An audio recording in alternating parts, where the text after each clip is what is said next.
Buenos días, profesores y profesoras. Nuevamente, muchas gracias por hacer parte de este proceso de formación docente. En este módulo nos encargaremos de pensar en la formulación de proyectos a partir de nuestros proyectos de investigación. Me refiero a la formulación de proyectos que tengan alguna incidencia social, cultural, que nos lleven a procesos de desarrollo y tecnología, que también nos lleven a intercambio de saberes con comunidades o a generar procesos de apropiación social de conocimiento con otros sectores de la sociedad. ¿Por qué es importante y por qué decidimos hacer este módulo? Porque nos parece que muchas veces algo que comienza como un proyecto de investigación puede convertirse en un proyecto cultural, en un proyecto social, en un proyecto de impacto económico, y nos parece importante que al menos ustedes adquieran herramientas para conocer de qué manera pueden formular este tipo de proyectos.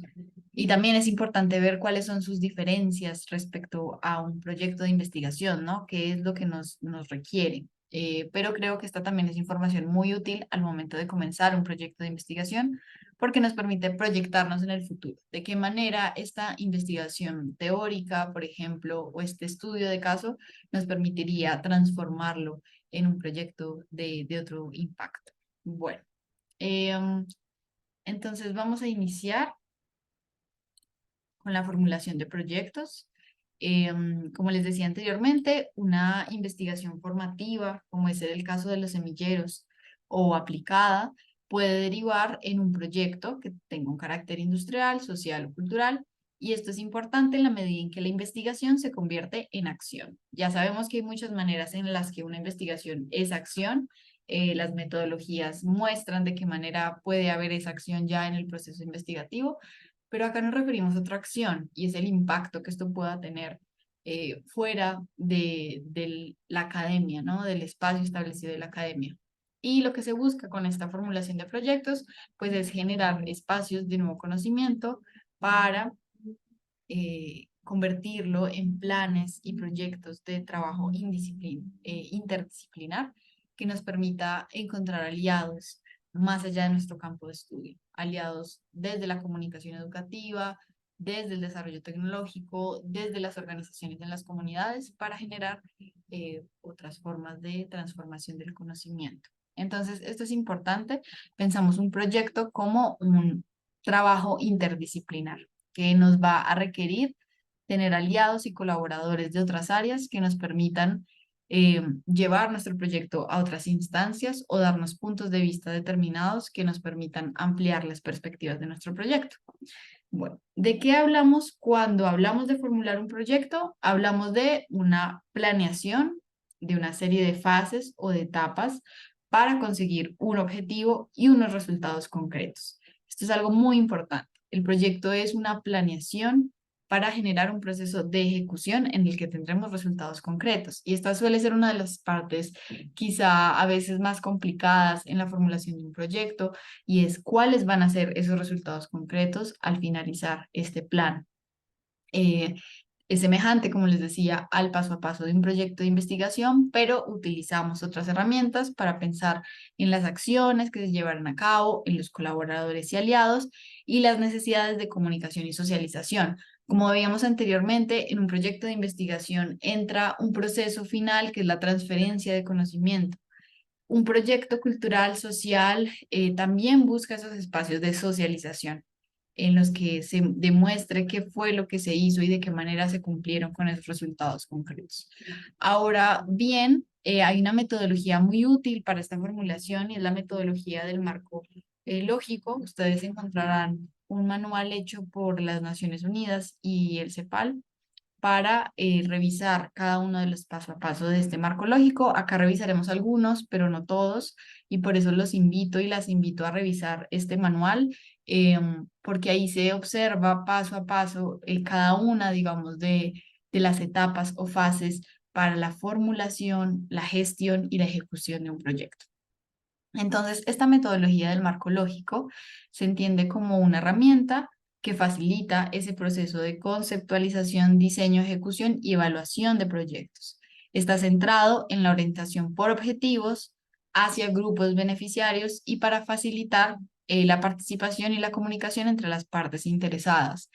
Esto también es muy interesante porque para ustedes como investigadores e investigadoras, em, genera conocimientos para generar procesos participativos amplios y para generar procesos de comunicación efectivos, que yo creo que es muy útil cuando hacemos proyectos de investigación de largo aliento con varias personas de campos inter y transdisciplinares. Es muy importante esta comunicación y formular proyectos de este tipo que, digamos, escapan a los requerimientos de la academia y buscan un impacto en la sociedad, eh, nos permite ver esas otras formas de gestión y participación que pueden llevarse a cabo y que pueden permitir que nuestro proyecto de investigación pues tenga una transferencia de conocimiento exitosa. Bueno, entonces hay un elemento muy interesante en el marco lógico para comenzar con esta formulación de proyectos. Un elemento que me parece también útil al momento de plantear un problema y es este árbol de problemas. El árbol de problemas funciona como un esquema para poder organizar cuál es esa situación sobre la que nosotros queremos tener algún impacto por medio de nuestro proyecto y a la vez poder definir cuáles son las causas y las consecuencias de ese problema o esa situación sobre la que nosotros queremos tener un impacto. Entonces acá tenemos un ejemplo que es también tomado de este manual de las Naciones Unidas eh, y vamos a leer brevemente el ejemplo. Entonces, el problema central que aparece en el cuadro más grande del árbol dice, hay una alta accidentalidad de los automotores, ¿no? En la parte de abajo, en la parte inferior, vamos a encontrar cuáles son las causas que quien diseña o formula esta primera etapa del proyecto cree que tienen un impacto en la alta accidentalidad. Entonces vemos imprudencia de los conductores, calles en mal estado, vehículos en mal estado, lo cual deriva en o tiene que ver con vehículos obsoletos, mal mantenimiento de los vehículos. Acá en esta parte inferior se hace un despliegue de las causas de ese problema.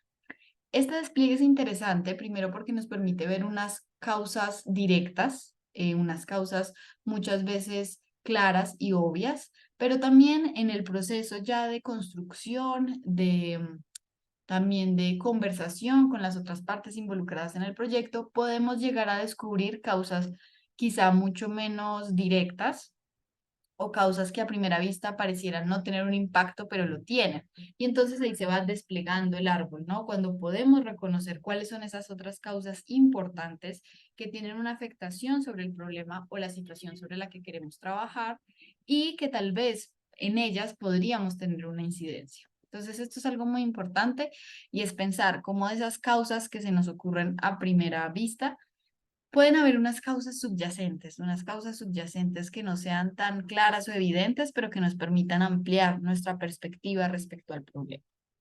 En la parte de arriba vamos a encontrar de este árbol de problemas los efectos, es decir, a partir de ese problema, ¿cuáles creemos que son las consecuencias? ¿Qué es lo que pasa? ¿Cuál es el impacto que tiene esa situación problema en este momento?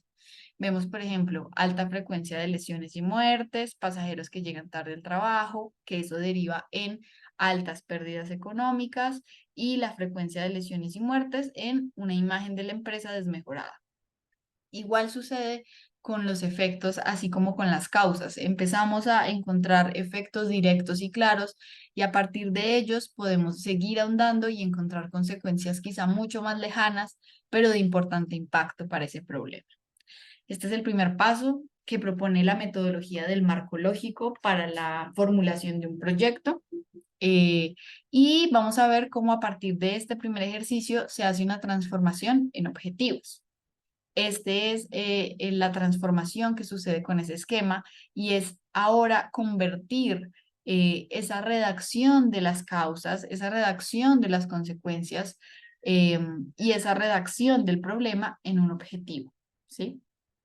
Lo vemos acá. Accidentalidad reducida de los automotores, ¿no? Reducir la accidentalidad de los automotores, podríamos decir.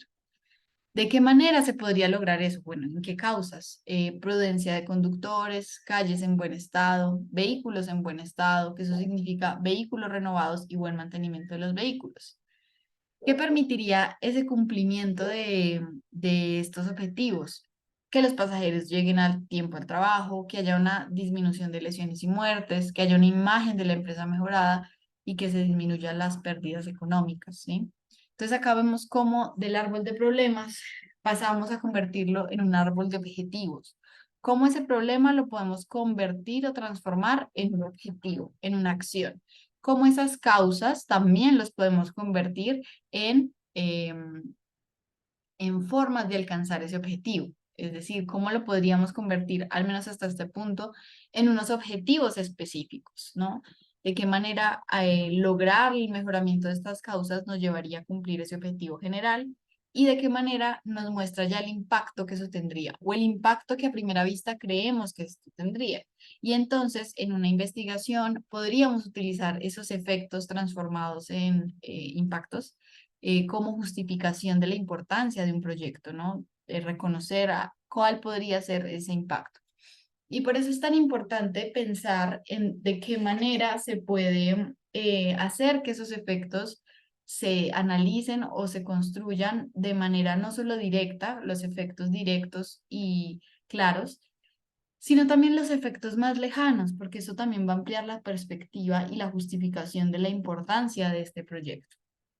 Este es un primer ejemplo de ese primer ejercicio que es formular el problema y convertirlo en un objetivo a través de este esquema. En la plataforma del Moodle podrán encontrar una plantilla para este ejercicio. Acá tenemos otro, y este es de otro manual que se centra en la formulación de proyectos culturales, pero que tiene, pues, está muy bien hecho y nos puede servir para otro tipo de proyectos. Acá hay otro ejemplo del uso del árbol de problemas. Entonces dice, el problema central, bajo desarrollo de habilidades musicales de alumnos de los colegios municipalizados de la comuna. Fíjense que también acá hay una gran diferencia respecto a un problema de investigación y es que nos estamos planteando una situación contextualizada de un contexto, digamos, real. No es que las investigaciones no se lo planteen, pero muchas veces pueden plantearse investigaciones teóricas. Entonces, en este caso, lo que nos pide una formulación de un proyecto social o cultural es una contextualización mucho más sólida, un problema mucho más centrado a una acción en específico, a una carencia, por ejemplo, y no tanto a la resolución, por ejemplo, tal vez un problema teórico, un problema bibliográfico. Digamos que acá se notan muy bien las diferencias respecto a un proyecto de investigación.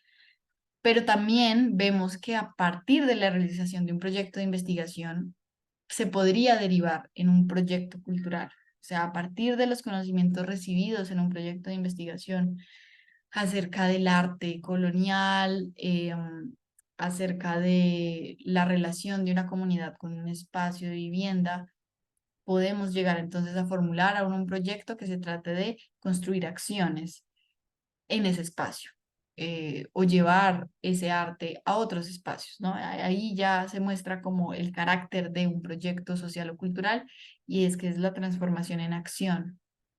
Bien. ¿Cuáles son las causas de este problema? La inexistencia de una oferta de enseñanza musical en educación formal, la inexistencia de una oferta formativa musical en la comuna y la inexistencia de una oferta musical en la programación del Centro Cultural de la comuna, ¿no? Hablamos del reconocimiento de una comunidad y un contexto para este ejemplo en específico. Por el otro lado, tenemos, eh, tenemos los efectos, ¿no? ¿A qué lleva este bajo desarrollo de las habilidades musicales? ¿Qué es lo que produce? El poco desarrollo expresivo de los alumnos, la falta de habilidades de creación y apreciación musical y la ausencia de públicos para actividades artístico-musicales.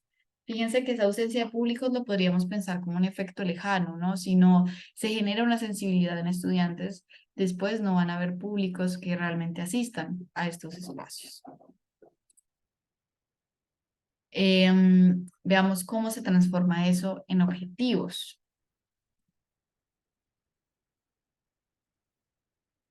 El problema se convierte en este objetivo general: desarrollar las habilidades musicales de alumnos de los colegios municipalizados de la comuna a través de un plan comunal de fomento de la música. Esa carencia se convierte en una acción. Si no hay habilidades musicales, vamos a desarrollar habilidades musicales. Veamos los objetivos específicos. Creación, y acá también esto es algo importante de esa transformación. No significa que necesitamos utilizar las mismas palabras del árbol de problemas, pero sí que esas causas nos llevan a pensar en acciones concretas. Entonces acá vemos cómo la transformación de esta inexistencia de oferta en la educación formal, en la comuna y en el centro cultural se convierte en creación de una orquesta juvenil con alumnos de colegios municipalizados de la comuna y generación de una oferta musical en la programación del Centro Cultural de la comuna. Esas tres causas las convertimos en dos objetivos específicos. Veamos lo que se espera, ¿no? El efecto, el impacto, los logros esperados. Mayor desarrollo expresivo de los alumnos, mejoramiento de habilidades de creación y apreciación musical, incremento de públicos para manifestaciones musicales. Vean cómo a partir de este ejemplo se observa cómo se transforma todo ese problema en el primer paso del proyecto, que es saber qué es lo que se quiere lograr, cuáles son lo que se va a hacer para que ese objetivo general se logre y qué es lo que se espera que eso produzca. Y acá vemos que ellos también integran actividades, ¿no? Actividades, integrar y capacitar al director de la orquesta, adquisición de instrumentos musicales, gestionar programación anual, adquisición de implementación técnica para sala de conciertos. Fíjense que también este tipo de proyectos nos llevan a desplegar un montón de necesidades a partir de un objetivo principal. ¿Qué es lo que necesitamos para realmente cumplir con ese objetivo? Si queremos crear una orquesta juvenil, ¿qué es lo que necesitamos? ¿Qué aliados y colaboradores son necesarios en ese proceso? En este despliegue de actividades vamos viendo eso. Se nos ocurren qué organizaciones podrían hacer parte, hacia quién se podría acudir hacia financiación, cuáles son esas carencias que no pueden resolver las personas que están dentro y que por tanto necesitan alguien más de otra disciplina u otro campo de estudio, y así se empieza a desplegar todo eso que requiere la gestión de un proyecto. Acá vemos también como en este manual de formulación de proyectos culturales se hace como después del árbol una transformación y una reorganización a partir de objetivos, actividades y las causas, ¿no? Entonces vemos como, por ejemplo, el problema central que está en el medio se convierte en el objetivo general. Vemos cómo cada una de las actividades descritas, por ejemplo, se convierte o hace o tiene relación con un objetivo específico. Actividad, adquisición de instrumentos musicales, tiene que ver con el objetivo específico, generación de una oferta musical.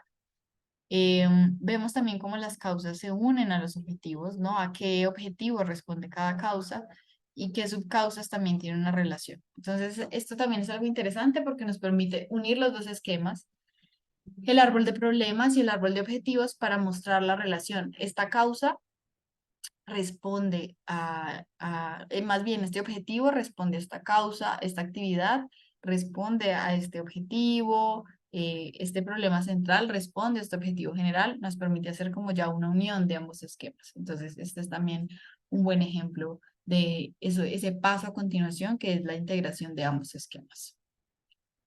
Bueno. Ahora vamos a ver algo importante dentro de todo este proceso, y acá estamos yendo como a los puntos principales de un proyecto, una formulación de un proyecto, pero como les digo, la idea es que ustedes puedan revisar los manuales para ver el paso a paso de cada proyecto y que también los puedan empezar a poner en práctica, ¿no? Desde este proceso en el que ya muchos están realizando una formulación de un proyecto investigativo, pensar cómo ese proyecto investigativo podría convertirse en algo más. En el módulo de productos de investigación poníamos el ejemplo de una serie transmedia que realizó la Universidad Javeriana en compañía de o en alianza con instituciones como RTBC y la Uni Agustiniana. Fíjense que ese proyecto inicia como un semillero de investigación en el que se preguntan por las relaciones afectivas de los hombres y que se transforma entonces en un producto audiovisual. Sí, en ese momento en que se transforma en un producto audiovisual, se requiere que haya una formulación de un proyecto ya centrado a la producción, ¿no? ¿Qué es lo que se necesita? ¿Cómo se va a utilizar este objetivo general, que es educar sobre las relaciones afectivas y cómo lo vamos a convertir en actividades específicas, ¿sí? Entonces, eso es algo muy importante, ¿no? Hablamos de un proyecto de investigación que se puede convertir en un proyecto cultural y en muchos casos también puede ser al revés. Muchas veces, muchos casos nos podemos encontrar proyectos culturales que se conviertan en proyectos de investigación, dependiendo de las necesidades. Antes de iniciar con los indicadores, me parece importante que tengan en cuenta cómo de este esquema se deriva las metas también, cuáles son esos logros esperados, qué es lo que se espera, el impacto que se espera tener.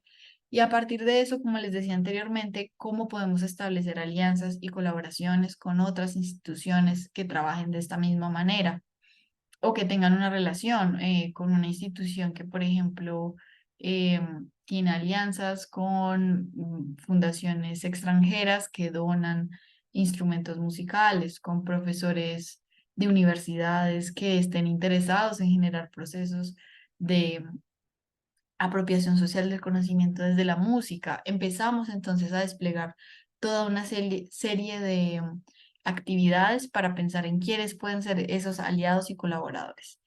Ahora bien, cada vez que ustedes se presenten a una convocatoria de financiación, que es también el objetivo de formular adecuadamente un proyecto, y es que ustedes sepan cómo presentarse a una convocatoria, algo que siempre está muy presente son los indicadores, ¿no? De qué manera ustedes pues van a eh, probar cuantitativamente que se dio ese logro esperado, ese impacto.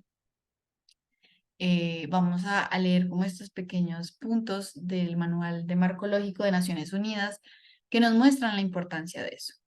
Dice, hay que tener en cuenta cuando se formula un indicador el papel que juega, ya que no solo es de definir operacionalmente el objetivo, sino que además nos ayuda en el monitoreo y evaluación, ya que permite mostrar logros ubicando el proyecto en cuanto a sus avances y también permite actividades de mercadeo del proyecto. Esto es importante, ¿no? Los indicadores no solo nos permiten ver cómo operativamente se cumple el objetivo, por ejemplo, cuántas personas se impacta, cuántos instrumentos musicales se adquieren, cuántas personas empiezan, por ejemplo, en este ejemplo de de las habilidades musicales, cuántas personas asisten a eventos culturales o de música. No solo nos permite eso, como definir cómo vamos a cumplir ese objetivo de manera operacional y cuantitativa, sino evaluar de qué manera eh, realmente se está cumpliendo eso. Ahora, como sabemos y como sucede en muchos proyectos de investigación-creación, en muchas ocasiones los indicadores no son suficientes para demostrar ese impacto, pero siguen siendo necesarios, al menos para las fuentes de financiación, porque ellas eh, usan los indicadores también para presentar de qué manera están invirtiendo su dinero en proyectos. Los indicadores les permiten probar que ese dinero efectivamente cumplió con su propósito de subvención de un proyecto cultural. Pero también para nosotros nos permiten hacernos preguntas. Esto es algo muy interesante que le oí a un investigador eh, experto en cienciometría, y es que los números lo que nos permiten es ver síntomas y hacernos preguntas. Es decir, los números nos permiten pensar en, acá está sucediendo algo, sea que se disminuya, que se aumente, por ejemplo, la población que asiste a un evento musical y qué preguntas correctas debemos hacerle a esos números para generar acciones. Ese es el proceso de monitoreo y evaluación. Revisar los números y a partir de los números poder hacer preguntas indicadas. Entonces, de alguna manera, los indicadores nos sirven para eso, para operacionalmente saber qué números tenemos y qué dice eso sobre el proyecto que estamos llevando a cabo, cómo esos números nos permiten evaluar eso que se está llevando a cabo. Entonces, ¿cuál es el papel, los papeles de los indicadores? Pues definir esos objetivos de manera operacional, Y eso facilita también la comunicación entre los involucrados, ¿no? Porque dependiendo de cada campo de estudio o proceso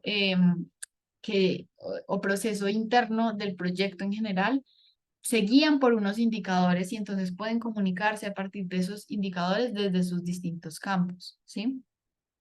Los indicadores también pueden crear un lenguaje común a distintos campos de estudio, un lenguaje común donde se encuentran y puedan actuar al respecto.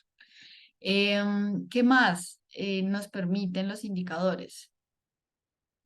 Los indicadores nos permiten saber o proveen los recursos concretos y nos permiten realizar un proceso efectivo para llevar a cabo ese monitoreo y esa evaluación formativa del proyecto. Y permite demostrar si los objetivos y sus actividades componentes se llevaron a cabo. Em, y esto permite dos cosas. Primero, ubicar en qué estado está el proyecto, qué tanto se cumplió de ese proyecto o en qué etapa está. Conocer cómo se está, si nos encontramos en una etapa media de desarrollo, conocer cómo va ese desarrollo de acuerdo al tiempo en el que fue planteado o si es necesario replantear ese tiempo y esos objetivos y esos indicadores. Y permite también, como lo decían en la parte anterior, un posible proceso de marketing del proyecto, ¿no? Que ahora es algo muy importante y aunque no es lo más importante, es necesario pensar en los procesos de visibilidad, ¿no? Y en esos procesos de visibilidad suele ser muy importante entregar cifras. ¿Cuántas personas han asistido? ¿En cuántos niños se ha hecho la formación? Todo eso genera procesos de visibilidad. Bien. Ahora vamos a pasar a una parte muy importante que está muy presente también en en la formulación de un proyecto para distintas fuentes de financiación y es generar un plan de trabajo. Un plan de trabajo en el que ya se consignan esas actividades que se despliegan de los objetivos específicos y que a partir de esas actividades ya se definen las estrategias que se van a usar para completar esas actividades. Fíjense que todo sigue siendo como un árbol en el que empezamos por un problema, se despliegan las causas, las consecuencias, de ahí se despliegan objetivos y logros, de allí aliados, colaboradores, indicadores y de las actividades se siguen ramificando las estrategias, ¿no? Ese paso a paso que nos va a permitir cumplir con las actividades propuestas. Acá hay un ejemplo de un formato de plan de trabajo, pero estos cambian y dependiendo de la convocatoria a la que ustedes se presenten, también ellos tienen sus propios formatos, pero suelen pedir este tipo de categorías al momento de plantear ese plan de trabajo. Entonces, además de las actividades y las estrategias, se pide concretar los resultados esperados de cada actividad, ¿no? Esta actividad a qué va a llevar, esta actividad a qué va a llevar. Posteriormente, decir va a ser el tiempo de ejecución, es decir, cuánto vamos a demorar en cada actividad. Y fíjense que acá ya se está haciendo un plan de gestión, pasamos de una formulación del proyecto a ya la gestión en tiempo. Posteriormente se piensa el público objetivo porque hay veces en que cada actividad lleva a un público distinto o a una muestra de ese público general, ¿no? Entonces definir el público y por último los indicadores de gestión de cada actividad. Digamos que organizaciones o bueno, instituciones como IDARTES piden estos indicadores por actividad. Pueden encontrar otras instituciones en las que piden indicadores por objetivo, pero también puede haber un despliegue realmente específico en decir cómo cada actividad pues, va a ser evaluada y monitoreada de acuerdo a cómo se gestione. Igual que los indicadores, el plan de trabajo funciona como primero una proyección de cuánto tiempo nos va a llevar y cuáles son los resultados, pero también como un proceso de evaluación, evaluar si realmente sí se pudo realizar en el tiempo pensado y si sí se cumplieron esos indicadores de gestión. Pasamos a otra parte muy importante y vamos en orden también en la formulación y gestión del proyecto y es la formulación de un presupuesto, es decir, saber exactamente cuánto necesitamos para cada cosa. Yo creo que la formulación de un presupuesto se hace con práctica, ¿no? Y con el reconocimiento de lo que necesita cada particularmente cada proyecto cultural, reconocer realmente cuáles son esas necesidades y cómo puede entonces derivarse eso en precios precisos, ¿no? De gastos. Em, entonces, por ejemplo, dependiendo de un proyecto, eso se puede dividir en honorarios, alquileres de equipos, alquiler de espacios, materiales para talleres, materiales de difusión, honorarios para personas encargadas de ilustración, estrategias de comunicación. Todo eso depende de esas cosas que se desplegaron durante el árbol. ¿Sí? De esas actividades, por ejemplo, de esos aliados, ¿no? De todo eso depende la construcción de un presupuesto. ¿Qué es importante de ese presupuesto? Primero, tratar de poner los precios más situados y reales, es decir, lo que realmente creemos que vamos a gastar pensando en un proyecto de calidad. Pensar también en siempre poner una parte de varios en las que haya un monto destinado a los imprevistos que siempre hay en la realización de un proyecto y pensar también cómo dividir esos gastos en categorías, ¿sí? En categorías que nos permitan ver cuáles son esas partes del proyecto que necesitan dinero dependiendo de las actividades o el equipo de trabajo o las fases. Hay distintas formas de hacer un presupuesto. Puede ser a partir de cuánto se va a necesitar en cada fase, cuánto se necesita en cada equipo de trabajo, cuánto se necesita dependiendo de cada actividad. Eso también depende de ustedes. Y también es importante que sepan que en las convocatorias en las que se presentan hay requisitos y limitaciones para el gasto de un presupuesto, ¿no? Organizaciones como, bueno, no organizaciones, sino instituciones como el Ministerio de Cultura, por ejemplo, no financia arriendos o gastos de servicios de un espacio como parte de un presupuesto. Entonces son cosas que también se deben tener en cuenta al momento de hacer un presupuesto y de saber qué se financia y qué no. Otra cuestión importante es saber cuáles son los impuestos que cada convocatoria, por ejemplo, requiere y por tanto eso también tenerlo en cuenta en un presupuesto. ¿Cuáles van a ser esas retenciones que se van a tener al momento de, por ejemplo, ser ganador de una convocatoria? El presupuesto yo creo que es una de las cosas que se aprende en la práctica, pero que puede hacerse de una manera más adecuada si se aplican los puntos anteriores. Si se aplican los puntos anteriores, se va a tener un mapa más amplio de cuáles son las necesidades, en qué se puede gastar y si realmente es un proyecto viable, eso también nos permite saber el presupuesto. Porque muchas veces lo que nos muestra el presupuesto cuando ya tenemos, digamos, un monto destinado o ya sabemos que hasta cierto límite tenemos para gastar, lo que nos hace saber eso es si realmente podemos cumplir todas las etapas de un proyecto o nos toca concentrarnos en una sola etapa. Y eso es también importante, ¿no? Que un proyecto requiere de una proyección, pero también pues de un reconocimiento de los alcances y de las limitaciones. Bien. Me parece importante detenerme un poco en la gestión de proyectos culturales porque creo que muchos de los proyectos que se realizan de investigación pueden derivar en proyectos culturales, y es decir, en el encuentro con la comunidad o con la sociedad para generar espacios de conocimiento como talleres, laboratorios, charlas, conversatorios, espacios que den lugar a exploraciones artísticas, pero también a conocimientos de otro tipo. Acá no solo nos referimos al campo de, por ejemplo, las artes, sino también las humanidades, que permiten estos espacios de encuentro, pero también de otro tipo de disciplinas que pueden aliarse con estas disciplinas para construir estos procesos, pues tan importantes como son los proyectos culturales. Este es, lo va a encontrar en esta pequeña cita en el manual de formulación de proyectos del Consejo Nacional de las Culturas y el Arte en Chile, que dice: la cultura se reconoce en las relaciones humanas y el continuo movimiento de las personas, su entorno y sus obras, que hacen de cada una de sus vidas una historia, parte a su vez de una cultura. Esta se escribe entonces con la existencia de individuos y grupos sociales.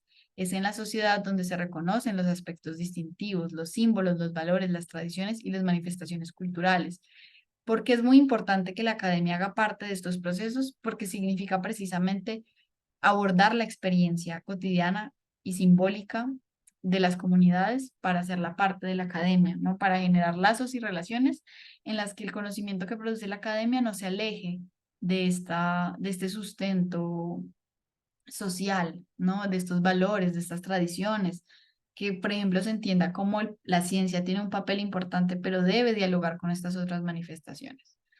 Y en este caso tenemos como una pequeña gráfica que nos muestra esos momentos de producción de un proyecto, ¿no? El diseño y la formulación, que es lo que hoy vimos, la gestión de recursos que se da gracias a un plan de trabajo y un presupuesto, la producción, que es ya llevar a cabo eso, la evaluación en la que usamos los indicadores y vuelve a empezar el proyecto, ¿no? Entonces vemos cómo es algo muy interesante y muy bonito de qué manera un proyecto a partir de la realización de todo esto puede convertirse en un proyecto sustentable a largo plazo. Pero en un principio, pues claramente nos encontramos con errores y falencias de las que vamos aprendiendo para mejorar en la producción de un proyecto. Y no está de más recordar que esta gestión de proyectos culturales pues entra dentro de los procesos de apropiación social del conocimiento, siempre y cuando sean certificados de alguna manera, ¿no? En alianza con otras plataformas, organizaciones quizá más constituidas o al recibir fuentes de financiación pública o privada en las que pues se muestre la disposición y la realización del proyecto, digamos, a partir de indicadores también. Bueno, acá hay algunas convocatorias nacionales en el caso de la producción cultural. Las más conocidas que hay son el Programa Nacional de Estímulos, que abre aproximadamente a mitad de año cada año, que recibe propuestas artísticas, pero que también busca ese encuentro interdisciplinar con las humanidades, con la innovación y la tecnología. Entonces es interesante ver cómo uno desde otros campos de estudio puede acceder a ellas a partir de hacer un grupo multidisciplinar. También están los estímulos del ICANN, que hacen estímulos especialmente para las humanidades, para la formulación de productos sonoros como podcast, en los que se hablen acerca de investigaciones con comunidades, investigaciones históricas. Por ejemplo, el Programa Nacional de Estímulos abre una convocatoria para la revisión de archivo en la Biblioteca Nacional. Digamos que hay muchas formas en las que uno puede llevar su campo de estudios a una de estas convocatorias, también dependiendo de los intereses de cada uno.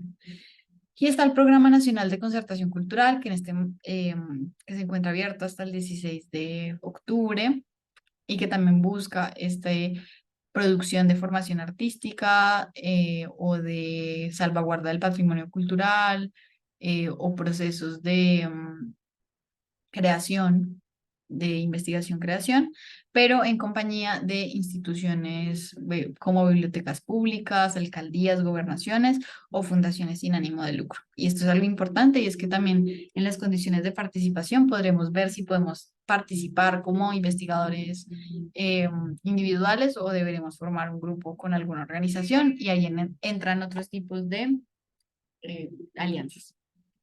Y finalmente, quiero presentarles dos estímulos internacionales interesantes. Están las Grants and Investment de National Geographic, que son también procesos de financiación de proyectos culturales, pero también ambientales, en las que se busque el impacto en un contexto, en un ambiente de una comunidad o, o de o de un espacio natural, ¿sí? Entonces, estas son becas muy interesantes y muy importantes porque también nos sirven como, digamos, prueba para llevar nuestros proyectos a otros espacios y ver qué también están formulados para que puedan pasar o acceder a estos estímulos.